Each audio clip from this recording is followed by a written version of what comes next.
There are two kinds of windows in our homes. Windows with glass in them, we look through them into the outside world, and then paintings on the wall that are also really windows, enabling us to look in to the inside world. They are really illusions. You turn them around, they're made of canvas, like stage sets, like the theatre. They last much, much longer than human beings. And we have always turned to them and writing for not just entertainment, but also for enlightenment. Paper, for example, is profound. From paper, we get birth certificates, marriage licenses, love letters, poetry, money, stays of execution, death warrants. Picasso said, "Paintings are the lie that tells the truth." So paintings are understood with the mind and also with the heart and the intuition. The mind grasps the symbolism and the information in them, and the heart and the intuition grasp the poetry, the visual poetry.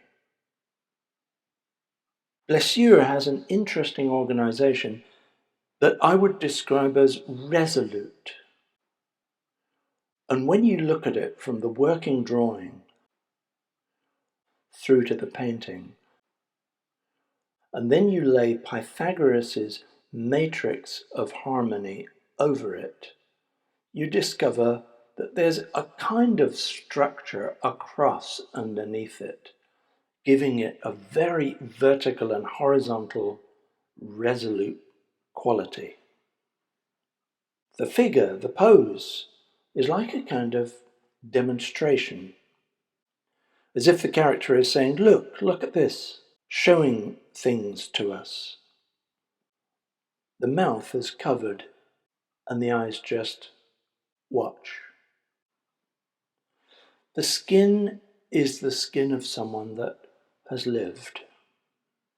There's a bruise on the arm of the figure. They have experienced time. This is like an expression of vulnerability. No one really can love like someone who has had a broken heart. We're given this life to live it. And I believe that blessure, meaning injury, circles around that and explores that idea of truly living with deliberation. For this reason, I like the head to be shaved. I want them to look like victims, all of my paintings actually, because I believe we all are victims of life in a sense.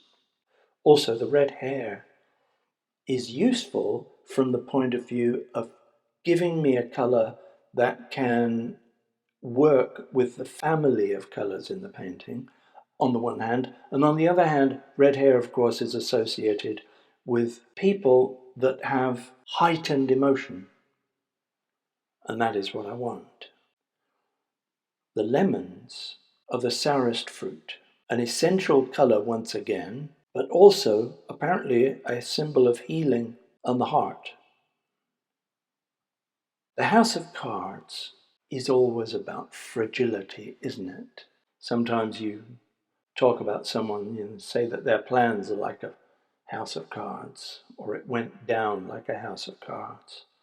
Risk, luck, skill, fragility. The fan, of course, is the enemy of the house of cards. The T is connected with satisfaction and enlightenment in Japan and China. But it's spilled, so again, like with most human lives, there is a contradiction. The table is shown as being perfectly circular, and I always want that because I don't want the lie of optical perspective that turns round tables into ellipses. I want the actual roundness of the table to present itself, just like it did in the early Renaissance and pre-Renaissance altarpieces. So actually, this is a resolute and strange kind of ritual, this demonstration with everything present, the injury and all these aspects of life gathered together, and to think that she will stand holding the fan in this strange pose covering her mouth for far longer than we will ever live. She will stand and watch and demonstrate this vulnerability of life. The lie that tells the truth.